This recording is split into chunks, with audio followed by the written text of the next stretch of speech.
what's the date today, man? Today would be the 23rd. Side note, I got to check the date, but Living Color's playing Knuckleheads. You said something about that last week, Gregory, I feel. Did you know that Living Color's playing Knuckleheads? I did, and I think Radke's opening for him. Yeah, Radke is opening for him. So Great show. All right, well, we need to grab tickets. We need to buy tickets. Yeah, we do. I've not had a chance to see Living Color since they played the Lone... Was it the Lone Star we saw him at, Greg? Yep. Yeah, and don't miss the opening band, Radke. You know what? You should, even if it's, I don't know what day of the week it is, you should go anyway. Yeah, I'm going to look. What day of the week is it? Monday. Doesn't matter. I don't care. You should go on a Monday. You don't have to go, but when are you going to get to see Living Color again? I don't know. I just wrote it here on the puppy calendar. Yeah.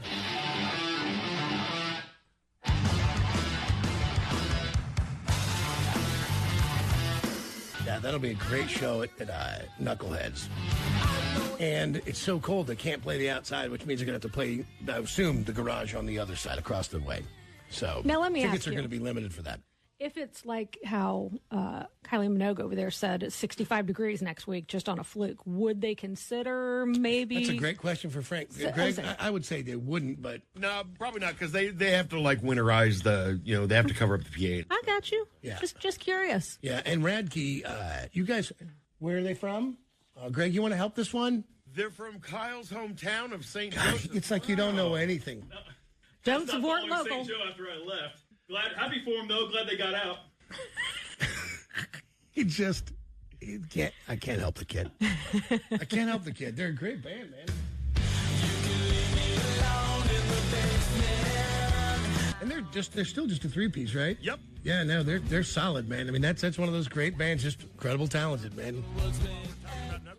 Don't forget that Black Flag's coming in March.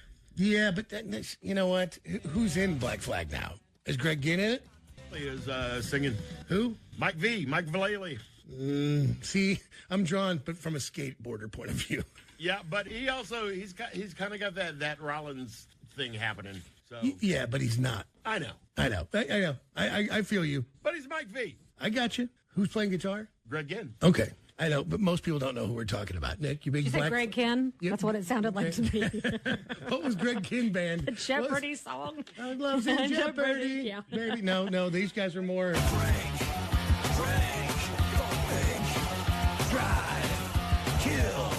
It was a different video on MTV. Yeah, that's not so much. I love in Jeopardy. This one's good though. We're gonna have a TV party tonight. All right.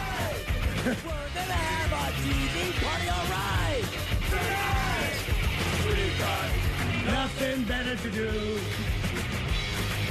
watch TV and a couple of brews. everybody's gonna hang out here tonight. All right. We'll pass out on the couch. All right. Tonight. See, it's a good It sing-along. kind of sounds like the band you went to go see when the Misfits played. Fear. Thank you. They're all punk rock, and they all come from the same era. That's a wonderful Kinda sounded and like 'em. very real and true observation. Fear, of course, known for their tongue-in-cheek songs like...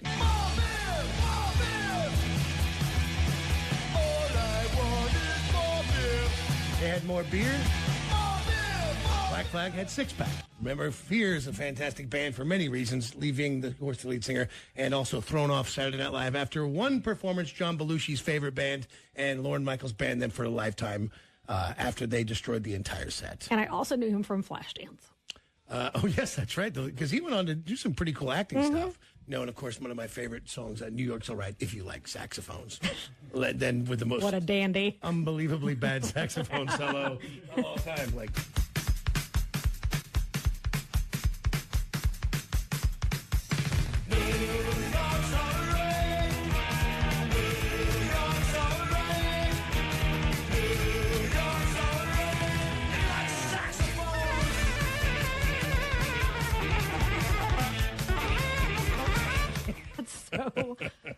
So much.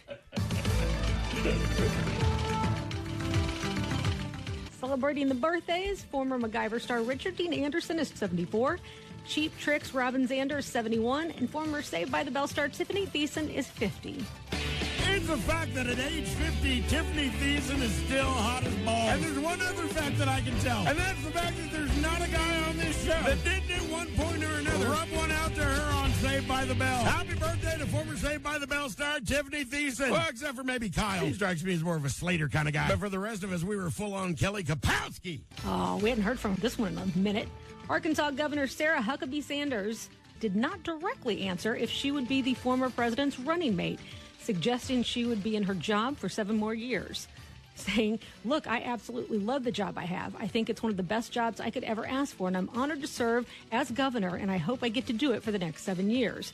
Still, Sanders, who took office last year, touted her endorsement of Trump in recent months, saying that the coming presidential election is very simple. She said one has a record of success coming from a posture and a position of strength in Trump, and one who comes from a position of weakness. No, Trump should get Tucker Carlson to be the vice president. You're sticking with that one. Dude. I'm not arguing you. Dude, come on. We're going to do this. If you're in for a penny, in for a pound, let's get the car going.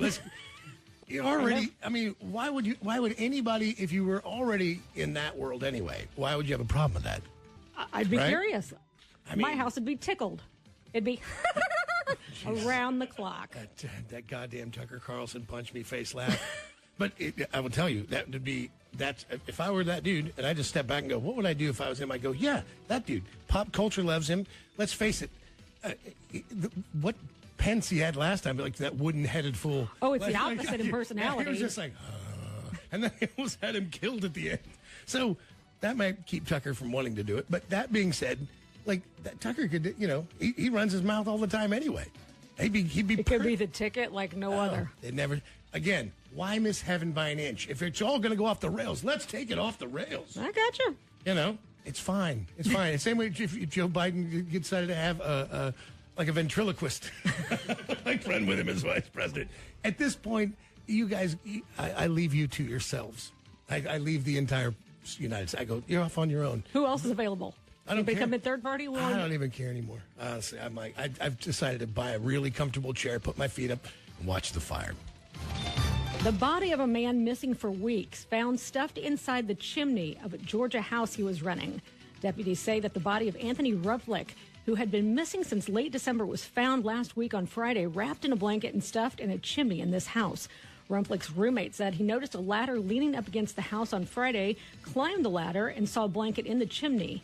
The man's landlord, by the way, also had reported him missing after finding the door to his rental house open and concluding it was suspicious. Why wouldn't you just put him in a Santa suit and then do that? I mean, come on. Then there's some kind of an alibi, right? Again. Think about it. You shoved him up this chimney, a terrible place to hide a body. Horrible. But and he did it in a carpet, right? No. Blanket, yeah, they wrapped him in a blanket. Put him in a Santa suit and drop him in the chimney. Then people will wonder. You're like, oh, it did happen around the same time. That's how he died. Doing what he loved. Yeah. He went crazy and he tried to jump down his own chimney. He thought he was goddamn Santa Claus. Yes. I'm telling you, like that's. Oh my God! Santa here? I know him. And even if you're still going to go to jail for murder of doing it, it definitely is going to make somebody laugh in court. A Vancouver, Washington couple were headed home last week when their car fell into this sinkhole, immediately started filling with water. Authorities responded to this intersection about 1:15 in the morning on Saturday after reports the car had gone into it. Authorities say the front end of the car, as you can see, fell right into it. The woman, Caitlin Bicknell, was in the car when it plunged in after she and her boyfriend, Kevin, went out to grab a bite to eat on Friday night and were on their way back home. She said the door forcefully went back, but her leg was halfway in the car, smacked against the side of the door and the rest of the car. She says her boyfriend, Kevin, was eventually able to open both their windows, which is how they were able to crawl out, immediately call 911. Was she driving? I didn't say which one of them was driving. It said while waiting for first responders, the couple were left standing at the side of the road watching his newly paid-off car sink. Oh, that sounds like it was him. Then again, she could have been driving him in case he was having a couple soda pops. Vancouver Public Works responded, and they had to close the road for a while. Another car spotting. This is a thing, and I don't understand how. A 23-year-old woman has been arrested for allegedly stealing thousands of dollars worth of Stanley cups from a retail store in Northern California. Is that a real thing, by the way? Yeah, because I have multiple stories now where kids are vying for these stupid cooler, thermos, whatever. I thought it was just Johnson County housewives have to have them. That was the Stanley Cup thing, that all white. It's about like 30-year-old white women Yeah. And but is that real? Is that really happening? Like kids, teenagers are wanting them too. Like there's a story after this where a 16-year-old Alabama girl also wanted it, and her parents spent $3,000 on Stanley Cups. Jackson County voters will get to decide whether the county will extend a sales tax to support operations of the Chiefs and the Royals. County legislator voted to override a veto of the vote by County Executive Frank White. Legislator Sean Smith said he switched his position after the team signed a letter of intent that they will finalize their plans by April. Jalen Anderson also reversed his previous position against the tax extension. If approved by Jackson County voters, the sales tax extension would continue for another 40 years, raising about $2 billion for the teams. Kansas City police say they've noticed a spike in celebratory gunfire after the Chiefs' playoff wins. Happened again Sunday night after the victory against Buffalo. Gunfire detection system called Shot Spotter was activated 18 times. 139 shots were fired in the hours after the game. In a 10-hour period following the Chiefs' Super Bowl win over the Eagles, there were 106 Shot Spotter alerts and 476 rounds observed at that time. In music news, Sharon Osbourne says that Ozzy's planning to say goodbye to his fans by playing 2 final shows in his original hometown of Birmingham. Sharon acknowledged the possibility of Ozzy returning to the live stage, saying he won't tour again, but we are planning on doing 2 more shows to say goodbye, as he feels like I've never had a chance to say goodbye to my fans, and I want to say goodbye properly. Seeming to suggest the venue could be Aston Villa's Stadium Villa Park, she added, we will do it in Aston Villa when Ozzy, where he's from. His voice is still absolutely perfect. And all the time he's been off, he still does his singing lessons. And he can joke. He has all these melodies in his head. Even if you don't like his music, you can't not like Ozzy. In a follow-up to story we brought you yesterday, for a second time in 3 days, Taylor Swift security alerted New York City police of a stalker lurking outside her Tribeca townhouse. TMZ reports that the man has been lurking outside Taylor's pad for weeks. He is just one of 16 of her stalkers. Monday afternoon, officers arrested the repeat offender who tried to break into her place. He was released after Saturday's arrest on an unrelated warrant. Once free, he made a beeline straight back to Taylor's place. TMZ's founder, Harvey Levin, by the way, revealed that the Taylor Swift has wound dressing at home. She has a lot of stalkers come to her place armed, so she's calculating that she could get shot, end quote, from Harvey Levin. And finally, a man from Ghana was arrested at JFK International Airport after officials said he attempted to smuggle coke inside bags full of food. The 22-year-old had a suitcase that was pulled for a secondary check during the standard customs screening process. Upon closer examination, Customs and Border Protection officers opened the 2 suitcases and found loose clothing and multiple packages of frozen jumbo shrimp wrapped in sealed plastic. Federal officials said brick-shaped objects containing cocaine were also found inside the suitcases. Total amount of coke measured about 40 pounds worth. The man reportedly told officials he was paid $6,000 to smuggle the drugs in. Now faces up to 20 years in prison if convicted. I'm Nycki Pace for the Johnny Dare Morning Show.